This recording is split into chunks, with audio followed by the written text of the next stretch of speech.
Gangster विकास Dubey encounter में ढेर हो गया है। यूपी एसटीएफ की टीम कड़ी सुरक्षा के बीच विकास दुबे को कानपुर ले जा रही थी। इसी बीच आरोपी ने पिस्टल छीनकर भागने की कोशिश की। पुलिस ने आरोपी को सरेंडर करने का मौका भी दिया, लेकिन आरोपी ने पुलिसकर्मियों पर हमला कर दिया। पुलिस ने जवाबी कार्रवाई में विकास दुबे को ढेर कर दिया। कानपुर एनकाउंटर मामले में यूपी की कानून व्यवस्था के एडीजी प्रशांत कुमार ने कहा है कि सिविल पुलिस के 4 कर्मी भी घायल हुए हैं, जिनमें से 3 सब इंस्पेक्टर हैं और 1 कांस्टेबल है और 2 एसटीएफ कमांडो को गंभीर चोट आई है। गाड़ी पलटने के बाद हमने विकास दुबे को सरेंडर करने का मौका दिया, लेकिन उसने पुलिस वालों पर गोली चला दी और जवाबी कार्रवाई में वो मारा गया। एनकाउंटर मामले में एक के बाद एक प्रतिक्रियाएं आ रही है। इसी बीच कांग्रेस नेता राहुल गांधी ने एक ट्वीट किया है, जिससे इसी मामले से जोड़कर देखा जा रहा है। राहुल गांधी ने इशारों में विकास दुबे का एनकाउंटर करके कई लोगों को बचाने का आरोप लगाया है। राहुल गांधी ने अपनी ट्वीट में लिखा, कई जवाबों से अच्छी है खामोशी उसकी, न जाने कितने सवालों की आबरू रख ली। पूर्व सीएम उमा भारती ने विकास दुबे के एनकाउंटर पर सवाल उठाए। उन्होंने कहा कि कुछ बातें अब भी रहस्य के पर्दा में हैं। उमा भारती ने सवाल उठाया कि विकास दुबे उज्जैन कैसे पहुंचा, वो महाकाल परिसर में कितनी देर रहा। उमा भारती ने कहा कि मामले में सीएम और गृह मंत्री से वो बात भी करेंगी। एनकाउंटर मामले में कांग्रेस नेता दिग्विजय सिंह ने कहा है कि पिछले 4 दिन में यूपी पुलिस ने 3 एनकाउंटर किए हैं। तीनों एनकाउंटर का घटनाक्रम एक जैसा है। मुझे तो इसकी आशंका पहले से ही थी, क्योंकि इसके पास जो राज थे, कौन सी राजनीतिक जुड़ी थी, कौन सी पुलिस शासकीय अधिकारी इससे मिले हुए थे, उन सब चीजों का खुलासा होता। एनकाउंटर को लेकर गृह मंत्री नरोत्तम मिश्रा ने कहा है कि कानून ने अपना काम किया। अफसोस और मातम की बात उन लोगों के लिए होगी जो कल पकड़ लिया था तो कह रहे थे कि जिंदा क्यों पकड़ लिया, आज मर गया है तो कह रहे हैं कि कैसे मर गया। कई राज दफन हो गए हैं। उन्होंने कहा कि मध्य प्रदेश पुलिस ने अपना काम किया, गिरफ्तार करके उसे यूपी पुलिस के हवाले कर दिया गया था। उत्तर प्रदेश के पूर्व सीएम अखिलेश यादव ने भी ट्वीट कर विकास दुबे के एनकाउंटर पर तंज कसा है। अखिलेश दुबे ने लिखा कि अखिलेश यादव ने ट्वीट में लिखा है कि दरअसल ये कार पलटी नहीं है, राज खुलने से सरकार पलटने से बचाई गई है। विकास दुबे के मामले में बीजेपी नेताओं की जुबान फिसल रही है। मंत्री तुलसी सिलावट के बाद अब इंदौर से बीजेपी सांसद शंकर लालवानी ने भी विकास दुबे को विकास दुबे जी कहते हुए संबोधित किया। दरअसल विकास दुबे एनकाउंटर मामले को लेकर सांसद से सवाल पूछा गया था, लेकिन उन्हें जरा भी एहसास नहीं था कि वो क्या कह गए। प्रधानमंत्री नरेंद्र मोदी आज वीडियो कॉन्फ्रेंसिंग के जरिए रीवा अल्ट्रा मेगा सोलर परियोजना का लोकार्पण करने के लिए आज उन्होंने ई लोकार्पण किया। 4000 करोड़ से बनी इस परियोजना को राष्ट्र को समर्पित किया गया। इस परियोजना से 750 मेगावाट बिजली का उत्पादन किया जाएगा। रीवा सोलर परियोजना के लोकार्पण के दौरान पीएम मोदी ने कहा कि हमारी संस्कृति में सूर्य का विशेष महत्व है। सोलर पावर के मामले में भारत टॉप 5 देशों में शामिल है। आत्मनिर्भर भारत के लिए बिजली की आत्मनिर्भरता जरूरी है। इसके लिए हमने इंटरनेशनल सोलर अलायंस यानी कि ISA बनाए हैं। इस दौरान पीएम मोदी ने परियोजना के लिए मध्य प्रदेश की जनता को बधाई भी दी। प्रधानमंत्री नरेंद्र मोदी ने अपने संबोधन में कहा कि आज रीवा ने वाकई इतिहास रच दिया है। उन्होंने कहा कि सौर ऊर्जा आज की नहीं बल्कि 21वीं सदी की ऊर्जा जरूरतों का एक बड़ा माध्यम होने वाला है, क्योंकि सौर ऊर्जा श्योर है, प्योर है, सिक्योर है। सौर ऊर्जा ने आम ग्राहक को उत्पादक भी बना दिया है, पूरी तरह से बिजली के बटन पर कंट्रोल दे दिया है। पीएम मोदी ने कहा कि आज जब आप मध्य प्रदेश को, पूरे देश को आगे बढ़ाने के लिए घर से बाहर निकल रहे हैं, तो अपनी एक और जिम्मेदारी भी हमेशा याद रखिए। 2 गज की दूरी, चेहरे पर मास्क और हाथ को 20 सेकंड तक साबुन से धुलना, इन नियमों का हमेशा पालन करना है। उन्होंने कहा कि अब गरीब परिवारों को नवंबर तक मुफ्त राशन मिलता रहेगा। रीवा अल्ट्रा मेगा सोलर परियोजना का लोकार्पण के दौरान सीएम शिवराज सिंह चौहान ने कहा कि एनर्जी के क्षेत्र में देश तेजी से आगे बढ़ रहा है। मध्य प्रदेश में इस क्षेत्र में नया कीर्तिमान रचा है। बता दें कि रीवा में 1500 हेक्टेयर में सोलर परियोजना का लोकार्पण प्रधानमंत्री नरेंद्र मोदी ने किया। भोपाल में बीजेपी के प्रदेश कार्यालय से सीएम शिवराज सिंह चौहान ने वर्चुअल रैली के जरिए मुरैना के अंबाह क्षेत्र के कार्यकर्ताओं को संबोधित किया। केंद्रीय मंत्री नरेंद्र तोमर भी रैली में दिल्ली से जुड़े। रैली को संबोधित करते हुए सीएम शिवराज ने मुरैना जिले में एक बड़ा सोलर प्लांट लगाने का ऐलान किया। मध्य प्रदेश में किसान कर्ज माफी को लेकर सीएम शिवराज सिंह चौहान लगातार पूर्व की कांग्रेस सरकार से सवाल कर रहे हैं। 5वें सवाल में उन्होंने पूछा है कि कांग्रेस ने 31 मार्च साल 2018 की डेडलाइन क्यों तय की, जबकि राहुल गांधी ने सभी किसानों का कर्ज माफ करने का ऐलान किया था। वहीं कांग्रेस ने कर्ज माफी को लेकर सरकार से रुख स्पष्ट करने की मांग की है। मध्य प्रदेश में मंत्रियों को विभाग बंटवारे में हो रही देरी को लेकर मंत्री महेंद्र सिंह सिसोदिया ने कहा है कि जल्द ही मंत्रियों को विभाग का बंटवारा हो जाएगा। हालांकि उन्होंने कोई समय सीमा नहीं बताई। उन्होंने ये जरूर कहा है कि सीएम शिवराज सिंह चौहान मंथन के बाद मंत्रियों को जल्द विभाग का बंटवारा कर देंगे। मध्य प्रदेश में अब तक मंत्रियों को विभागों का बंटवारा नहीं होने पर पीसीसी के कार्यकारी अध्यक्ष जीतू पटवारी ने सीएम शिवराज सिंह चौहान को कमजोर बताया। उन्होंने कहा कि मलाई के लिए 2 बिल्लियां लड़ रही है। सिंधिया का बिना नाम लिए पटवारी ने कहा कि पता नहीं मिस्टर विभीषण अब कब सड़कों पर उतरेंगे। पीसीसी चीफ मोहन मरकाम आज दिल्ली दौरे से रायपुर लौटे। राजधानी लौटने के बाद मरकाम एयरपोर्ट से सीधे सीएम हाउस पहुंचे और दौरे के संबंध में सीएम भूपेश बघेल को उन्होंने जानकारी दी। बता दें कि मोहन मरकाम निगम मंडल में नियुक्ति को लेकर कल दिल्ली के दौरे पर थे, जहां उन्होंने हाईकमान से भी बात की। दिल्ली से रायपुर लौटे पीसीसी चीफ मोहन मरकाम ने निगम मंडल में नियुक्ति को लेकर बयान दिया है। मरकाम ने कहा कि निगम मंडल बोर्ड में नियुक्तियां जल्द होगी। पुनिया ने फाइनल लिस्ट हाईकमान को दे दी है। उन्होंने कहा कि हाईकमान की मुहर के बाद लिस्ट जारी होगी। हाईकमान से संसदीय सचिव के नाम पर भी चर्चा की गई है। स्वास्थ्य मंत्री टीएस सिंहदेव ने मरवाही उपचुनाव को लेकर बड़ा बयान दिया है। सिंहदेव ने कहा कि मरवाही जोगी जी और उनके परिवार का गढ़ है। जोगी और उनके परिवार के लोग जीतते रहे हैं। मरवाही उपचुनाव को हल्के में लेना ठीक नहीं होगा। सिंहदेव ने आगे कहा कि संघर्ष रहेगा। कांग्रेस की जीतने की संभावना प्रबल है। अभी नाम को लेकर रायशुमारी की जा रही है। छत्तीसगढ़ में कोरोना मरीजों की संख्या में इजाफा होने पर स्वास्थ्य मंत्री टीएस सिंहदेव ने कम्युनिटी ट्रांसमिशन की आशंका जाहिर की है। उन्होंने कहा कि कोरोना का सबसे खतरनाक स्टेज होगा। इसी के चलते अब अंबिकापुर प्रशासन जिले में मंगलवार बुधवार को टोटल लॉकडाउन किया जाएगा। लोक निर्माण मंत्री ताम्रध्वज साहू ने अपने विभाग के सचिव को 31 जुलाई तक प्रदेश के सभी सड़कों के गड्ढा मुक्त करने के निर्देश दिए हैं। क्षेत्रीय जनप्रतिनिधियों और आम जनता ने मंत्री को सड़कों की समस्या से अवगत कराते हुए इससे जल्द से जल्द निजात दिलाने का अनुरोध किया था। मध्य प्रदेश में उपचुनाव के मद्देनजर कांग्रेस अपना हेडक्वार्टर अस्थायी रूप से ग्वालियर में शिफ्ट करने की तैयारी कर रही है। ऐसे गार्डन की तलाश हो रही है जहां करीब 300 4 व्हीलर की पार्किंग की व्यवस्था हो। साथ ही नेताओं को काम कराने के लिए 1 दर्जन से ज्यादा बंगलों की भी तलाशी की जा रही है।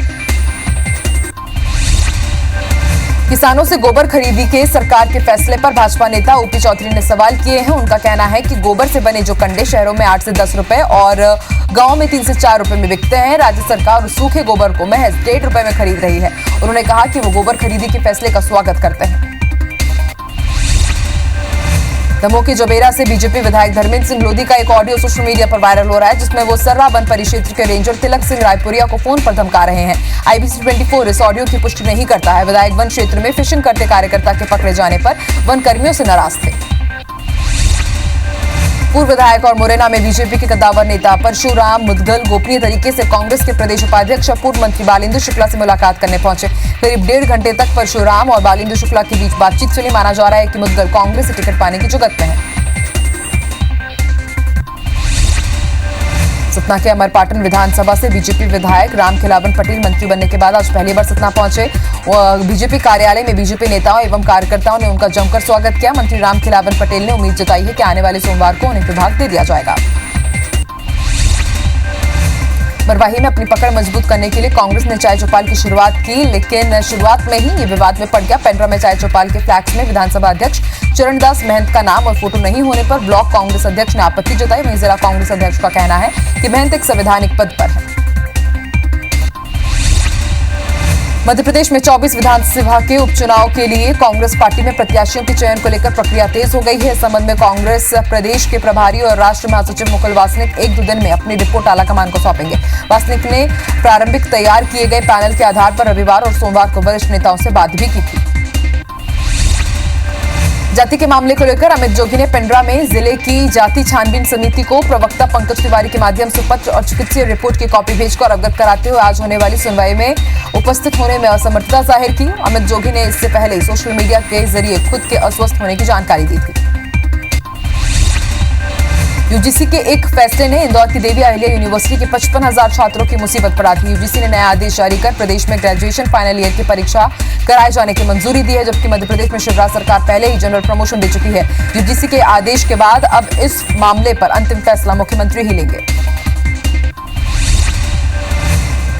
भोपाल में रविवार को टोटल लॉकडाउन रहेगा। इसे लेकर भोपाल कलेक्टर अविनाश लवानिया ने दिशा निर्देश जारी कर दिए हैं। इसके अनुसार इमरजेंसी सेवाओं को छोड़कर टोटल लॉकडाउन रहेगा। रविवार को सुबह 5 बजे से भोपाल में कर्फ्यू लगेगा, जो रात 10 बजे तक जारी रहेगा। इमरजेंसी सेवाओं को छोड़कर किसी को भी घर से बाहर निकलने की इजाजत नहीं दी जाएगी। बेमेतरा के नवागढ़ में अतिक्रमण हटाने के दौरान जमकर हंगामा हुआ। तहसीलदार ने हाईकोर्ट के आदेश पत्र को भी प्रार्थी से लेने से इंकार कर दिया। प्रार्थी को पुलिस थाने में बैठा दिया गया। इसके बाद कब्जा हटाया गया। मामले में आज हाईकोर्ट के सुनवाई के बाद कोर्ट ने सोमवार को कलेक्टर और तहसीलदार नवागढ़ को तलब किया है। आगरमालवा में कोरोना की वजह से इस बार बैजनाथ महादेव की शाही सवारी नहीं निकाली जाएगी। इस संबंध में कलेक्टर अवधेश शर्मा ने आदेश जारी कर दिए हैं। इस मामले को लेकर आज पूर्व मंत्री सज्जन सिंह वर्मा, पूर्व मंत्री जयवर्धन सिंह ने आगर में धरना दिया। कलेक्टर के नाम एसडीएम को ज्ञापन भी सौंपा। जबलपुर में एनएसयूआई ने परिवर्तन यात्रा निकाली। एनएसयूआई कार्यकर्ताओं ने टाउन हॉल स्थित महात्मा गांधी की प्रतिमा के सामने धरना प्रदर्शन किया। उनकी मांग है कि निजी कॉलेज और स्कूल में स्टूडेंट्स की फीस वसूली रोकी जाए, साथ ही कॉलेज के फाइनल ईयर के स्टूडेंट्स को जनरल प्रमोशन दिया जाए। छिंदवाड़ा के जनारदेव में खाद्य संकट को लेकर किसानों ने आज थाने का घेराव किया और अपनी बात प्रशासनिक अधिकारियों को बताई। वहीं अमरवाड़ा में महिलाओं और किसानों ने सेवा सहकारी समिति के सामने चक्काजाम कर दिया, जिसके बाद किसानों को पुलिस अधिकारी धमकाते हुए दिखे। खाद्य संकट का मुद्दा सांसद नकुलनाथ ने की दिशा में बैठक में उठाया गया है। बलरामपुर में छोटे व्यापारियों को रोजी रोटी की समस्या सताने लगी। समस्या को लेकर व्यापारियों ने कलेक्टर, एसडीएम और विधायक को ज्ञापन सौंपकर बाजार शुरू करने की मांग की है। बलरामपुर जिले में साप्ताहिक बाजार के लगने पर अभी भी प्रतिबंध है, जिससे व्यापारी परेशान है। धोखाधड़ी समेत कई संगीन मामलों में आरोपी जितेंद्र सोनी उर्फ जीतू सोनी को इंदौर की तुकोगंज थाना पुलिस ने रिमांड खत्म होने पर कोर्ट में पेश किया। कोर्ट ने तुकोगंज पुलिस को पूछताछ के लिए 12 जुलाई तक और रिमांड दे दिया है। रिमांड खत्म होने पर 12 जुलाई को फिर से उसे कोर्ट में पेश किया जाएगा। सागर के बिना रेलवे स्टेशन पर 2 इंजन आपस में टकरा गए। बताया जा रहा है कि पायलट बिना ब्रेक लगाए इंजन छोड़कर चला गया, जिस वजह से इंजन लुढ़कता हुआ डेड एंड पर पहले से खड़े एक दूसरे इंजन से जा टकराया। गनीमत रही कि कोई नुकसान नहीं हुई। अब अधिकारी घटना की जांच कर रहे हैं। नरसिंहपुर के कमजोर गांव में नशे में धुत 2 युवकों ने एक नाबालिग लड़की पर जमकर सितम ढाए। दोनों आरोपियों ने उसे घर से अगवा किया और मासूम को जमकर पीटा। इसके बाद आबरू लूटने की कोशिश की, लेकिन मारपीट के चलते लड़की बेसुध हो गई। लड़की को लोगों ने बाद में अस्पताल पहुंचाया। फिलहाल पुलिस ने रिपोर्ट दर्ज कर ली है। इंदौर के अन्नपूर्णा थाना क्षेत्र के उषानगर में कपड़ा व्यापारी अंकित चोपड़ा के घर बुधवार को दिनदहाड़े हुई डकैती की वारदात की जांच में पुलिस के हाथ अब तक खाली है। पुलिस की अलग अलग टीमें बदमाशों की तलाश में जुटी हुई है। पुलिस की अलग अलग टीमें सीसीटीवी फुटेज भी खंगाल रही है। इंदौर के परदेसीपुरा चौराहे पर स्थित एक्सिस बैंक में दिनदहाड़े हुई लूट की वारदात से सनसनी फैल गई। बैंक में घुसे 4 हथियारबंद बदमाशों ने 5,34,000 रुपए पार कर दिए। बताया जा रहा है कि बदमाश बैंक में घुसकर सीधे कैश काउंटर पहुंचे, वहां रखा बैग उठाया और भाग गए। पुलिस ने टीम बनाकर बदमाशों की तलाशी शुरू कर दी है। बालोद जिले के बीजेपी कार्यकर्ताओं ने एफआईआर के खिलाफ कलेक्टर और पुलिस विभाग को ज्ञापन सौंपा है और कहा कि दुर्भावनावश बीजेपी कार्यकर्ताओं के खिलाफ एफआईआर दर्ज की गई है। लेकिन 3 जुलाई को दिल्ली राजहरा नगर में बीजेपी कार्यकर्ताओं ने सरकार की नीति के खिलाफ प्रदर्शन किया था। डिंडौरी के अमदरी ग्राम पंचायत में चल रहे सड़क निर्माण में भ्रष्टाचार का मामला सामने आया है। भ्रष्टाचार का खुलासा जिला पंचायत के अध्यक्ष ज्योति प्रकाश धुर्वे ने किया है। आरोपी की सरपंच, सचिव और जनपद के अधिकारी मिलीभगत कर भ्रष्टाचार कर रहे हैं। ग्राम पंचायत में मनरेगा और पंच परमेश्वर योजना से सीसी रोड का निर्माण कराया जा रहा है। दुर्ग पुलिस ने जिले के गुंडे, बदमाश, हिस्ट्री शीटर की लिस्ट तैयार कर ली है। अब सभी को गिरफ्तार करने की कार्रवाई की जा रही है। जिले के नए पुलिस अधीक्षक प्रशांत ठाकुर ने जिले के समस्त राजपत्रित पुलिस अधिकारियों, थाना प्रभारी चौकी एवं शाखा प्रभारियों की बैठक बुलाकर कार्रवाई के निर्देश दिए हैं। कटनी जिले के बड़वारा गांव में एक कियोस्क संचालक ने मुख्यमंत्री कन्यादान योजना के पैसे को युवती के खाते से पार कर दिया। विवाह होने के बाद योजना के तहत मिलने वाली राशि युवती के बैंक खाते में जमा करा दिए गए थे, जिसके बाद गौरी के खाते से बिना अनुमति के पैसे 2 किश्तों में निकाल लिए गए। अब युवती के पिता और भाई बैंक और थाने के चक्कर लगा रहे हैं। बिलासपुर रेल मंडल से आईआरपीएफ और क्राइम ब्रांच की संयुक्त टीम ने रेलवे के स्क्रैप ऑक्शन का मामला ज्यादा उठाने के मामले में बड़ी कार्रवाई की है। ऑक्शन का माल ट्रक में दोगुना लोड कर ले जाने के मामले में 7 लोगों को गिरफ्तार किया गया है। इसमें रायपुर के खरीदार अभिषेक एंटरप्राइजेस के प्रवीण कुमार सिंह भी शामिल है। राजनांदगांव के लालबाग थाना में नाबालिग से बलात्कार का मामला सामने आया। वहीं पुलिस ने आरोपी को गिरफ्तार कर कोर्ट में पेश किया, जहां से उसे जेल भेज दिया गया है। लालबाग थाना प्रभारी प्रशिक्षु उप पुलिस अधीक्षक मयंक रणसिंह ने पुलिस अधीक्षक के निर्देश पर टीम बनाकर तलाश करने के बाद हीरा चंद के कब्जे में लड़की को बरामद किया था। नाबालिग लड़की का अपहरण कर शारीरिक शोषण करने वाले आरोपी को सरगांव पुलिस ने गिरफ्तार कर जेल भेज दिया। पूरा मामला मुंगेली जिले के सरगांव थाना क्षेत्र के सावंतपुर ग्राम का है, जहां नाबालिग को गांव के ही एक युवक ने प्रेम जाल में फंसाया और उसे भगा ले गया और नाबालिग को शादी का झांसा देकर शारीरिक शोषण किया। पुलिस हिरासत में दुष्कर्म और चोरी के फरार आरोपियों का पुलिस की सतत खोजबीन के बाद भी कोई सुराग नहीं लग पाया है। कांसाबेल थाना से दुष्कर्म का आरोपी से पहले पत्तलगांव पुलिस हिरासत से चोरी का आरोपी फरार हो गया था। दोनों मामलों के बाद पुलिस की लापरवाही देखकर लोगों में असुरक्षा बढ़ती जा रही है। बालाघाट के वारासुनी नगर के गायत्री मंदिर के पास खड़े एक ट्रक से स्कूटी टकरा गई। हादसे में बाइक सवार एक नाबालिग की मौके पर ही मौत हो गई और 2 लोग गंभीर रूप से घायल हो गए हैं। घायलों को वारासुनी सिविल अस्पताल में भर्ती कराया गया है। वहीं घटना के बाद पुलिस ने ट्रक को जब्त कर थाने में खड़ा किया। पश्चिम मध्य रेल ने हजारों मुसाफिरों की सुरक्षा सफाई कर्मियों के भरोसे छोड़ दी है। रेलवे के सफाई कर्मचारी अपने मूल काम छोड़कर इन दिनों यात्रियों के थर्मल स्क्रीनिंग पर लगे हुए हैं। इस काम को मेडिकल और पैरामेडिकल स्टाफ के द्वारा किया जाना चाहिए। रेलवे के अधिकारियों की लापरवाही के चलते संक्रमण तेजी से फैल सकता है। नरसिंहपुर में एक बार फिर IBC 24 की खबर का असर हुआ। IBC 24 की खबर को संज्ञान में लेते हुए ठेमी थाना के प्रभारी समेत 3 पुलिसकर्मियों को पुलिस अधीक्षक ने लाइन अटैच कर दिया है। ASP ने IBC 24 से बात करते हुए लॉकअप में मारपीट की घटना को भी स्वीकार किया। राजनांदगांव के लखोली वार्ड के लोगों ने एरिया को कंटेनमेंट जोन घोषित करने से हो रही समस्याओं से प्रशासन को अवगत कराया। प्रशासन द्वारा क्षेत्र में बैरिकेड लगाकर रास्तों को बंद कर दिया गया। इससे लाखोली के लोगों के सामने रोटी की समस्या खड़ी हो गई। ग्वालियर में शिक्षा विभाग के अधिकारियों और कर्मचारियों की रिपोर्ट कोरोना पॉजिटिव आने पर दफ्तर में दहशत का माहौल देखा जा रहा है। कोरोना मरीज मिलने के बाद अभी तक कार्यालय को सैनिटाइज नहीं किया गया और न ही कर्मचारियों की सैंपलिंग की गई। इधर मामले में ADM ने कार्यालय प्रमुख की लापरवाही बताते हुए ऑफिस को सैनिटाइज करने के आदेश दिए।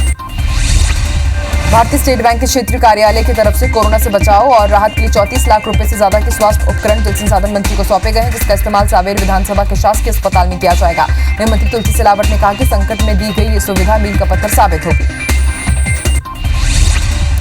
मिनी मुंबई कहे जाने वाले इंदौर शहर में गणेश जी की भव्य मूर्तियां और भव्य पंडाल बनते हैं, लेकिन 90 साल से अधिक से चली आ रही इस परंपरा पर कोरोना विघ्न बनकर खड़ा हो गया है। कोरोना महामारी के चलते छोटे बड़े पंडालों में किए आयोजन निरस्त के साथ ही असमंजस की स्थिति में है। इंदौर से ही मालवा निमाड़ में मूर्तियां जाती थी, लेकिन अब ऑर्डर तक नहीं आ रहे हैं।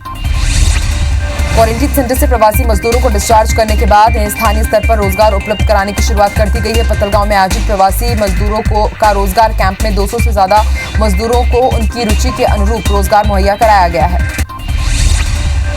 पन्ना में लगातार बारिश होने से नदी और झरने अपने उफान पर आ गए हैं, जिसे देखने के लिए शहर के लोग पहुंच रहे हैं। किलकिला नदी पर बने झरने के साथ लोग जान जोखिम में डालकर सेल्फी ले रहे हैं। वहीं प्रशासन इस पूरे मामले से बेखबर है और झरने की कहीं पर संकेतिक बोर्ड भी नहीं लगाया गया है। धार में आज लगभग 45 मिनट तक तेज हवाओं के साथ मूसलाधार बारिश हुई और इसके साथ ही नगर पालिका के दावों की पोल खुल गई। पौने घंटे हुई इस बारिश में धार नगर के धारेश्वर मंडी मार्ग, घोड़ा चौपाटी, नौगांव, मगजपुरा रोड क्षेत्र, SPDA ग्राउंड सहित नगर के कई क्षेत्रों में घुटनों तक पानी भर गया। बस्तर संभाग के सबसे बड़े बांध कोसाटेड़ा डैम की नहर का एक हिस्सा टूट जाने से सोरगांव के मारीपारा में 1 दर्जन किसानों के खेत में पानी घुस गया। कुछ दिन पहले ही डैम के निरीक्षण करने के लिए कलेक्टर बस्तर पहुंचे थे। अब कोसाटेड़ा डैम में हुए निर्माण कार्य की गुणवत्ता को लेकर सवाल उठ रहे हैं। मध्य प्रदेश में पिछले 3 साल में 173 बाघों की मौत के मामले में लगी जनहित याचिका को जबलपुर हाईकोर्ट ने गंभीरता से लिया है। कोर्ट ने राज्य सरकार को नोटिस जारी कर 5 अगस्त तक जवाब मांगा है। याचिका में दलील दी गई कि हर साल करोड़ों रुपए का फंड मिलने के बाद भी वन विभाग राष्ट्रीय पशु को नहीं संभाल पा रहा है। लॉकडाउन से प्रभावित वकीलों को राहत राशि देने की मांग करते हुए दायर की गई याचिकाओं पर बिलासपुर हाईकोर्ट में आज सुनवाई हुई। मामले पर सुनवाई के बाद कोर्ट ने बार काउंसिल को ट्रस्टी कमेटी के साथ बैठक करके 2 हफ्ते में रिपोर्ट पेश करने का आदेश दिया है। अब मामले पर 2 हफ्ते के बाद दोबारा सुनवाई होगी। जांजगीर और चांपा के रेलवे ओवरब्रिज का काम अटके होने के कारण लोगों को परेशानियों का सामना करना पड़ रहा है। इसे लेकर कांग्रेस जिलाध्यक्ष पूर्व विधायक चुन्नीलाल साहू और रवि भारद्वाज के साथ कांग्रेस नेताओं के प्रतिनिधि मंडल ने बिलासपुर जाकर DRM से भेंट की और ओवरब्रिज को जल्द पूर्ण कराने की मांग की। बिलासपुर में अरपा नदी किनारे प्रस्तावित रिवर व्यू रोड 2 के प्रगति कार्य का जायजा मुख्य सचिव RP मंडल ने लिया और तेजी से काम करने के निर्देश दिए। साथ ही उन्होंने तिलक नगर और गोंडपारा में सड़क निर्माण के लिए किए गए विस्थापन की कार्रवाई और उसके बाद सड़क निर्माण के लिए किए जा रहे कामकाज का भी जायजा लिया। नगर निगम भिलाई में सामान्य सभा के स्थगित होने के बाद अब दोनों दलों में राजनीतिक बयानबाजी शुरू हो गई है। नेता प्रतिपक्ष विकेश सेन की सास के कोरोना संक्रमित पाए जाने के बाद विकेश सेन के साथ निगम के 10 बीजेपी पार्षदों को भी होम क्वारंटीन कर दिया गया और सामान्य सभा स्थगित कर दी गई। बलरामपुर के चांदो में स्थित CRPF की बटालियन ने ग्राम पंचायत खजूरिया डी में पौधारोपण किया। ग्रामीणों को इसकी रक्षा करने के लिए जागरूक भी किया गया। CRPF के कमांडेंट रंजीत सिंह के नेतृत्व में अधिकारी और जवानों ने ग्रामीणों के साथ मिलकर गौठान में 275 पौधों का रोपण किया। सुकमा के कुर्रापाड़ गांव में एक गर्भवती महिला को चिंता गुफा अस्पताल पहुंचाया गया। उपनते नाले से एम्बुलेंस पार करते हुए गांव पहुंचा था। कलेक्टर चंदन कुमार और मंत्री कवासी लखमा ने एम्बुलेंस चालक दिलीप और आरएचओ सुनील की सराहना की है। नक्सल प्रभावित इलाकों में सड़क की सुविधा नहीं होने से आए दिन लोगों को परेशानी होती है। संभाग मुख्यालय जगदलपुर के नया पारा में नवनिर्मित सखी वन स्टॉप सेंटर कार्यालय भवन का आज उद्घाटन किया गया। इस दौरान विधायक रेखचंद जैन, महापौर सफीरा साहू, नगर निगम की कविता साहू सहित जनप्रतिनिधि और अधिकारी कर्मचारी भी यहां उपस्थित थे। इससे अधिकारियों कर्मचारियों के साथ साथ यहां आने वाले पीड़ितों को सहूलियत होगी। सीएम शिवराज सिंह चौहान कल यानी शनिवार को एक दिन के दौरे पर ग्वालियर और मुरैना जाएंगे। सीएम दोनों जगह कोरोना को लेकर क्राइसिस मैनेजमेंट की बैठक में शामिल होंगे। सीएम शिवराज ग्वालियर में जय आरोग्य अस्पताल और स्मार्ट सिटी के कंट्रोल कमांड सेंटर का भी निरीक्षण करेंगे।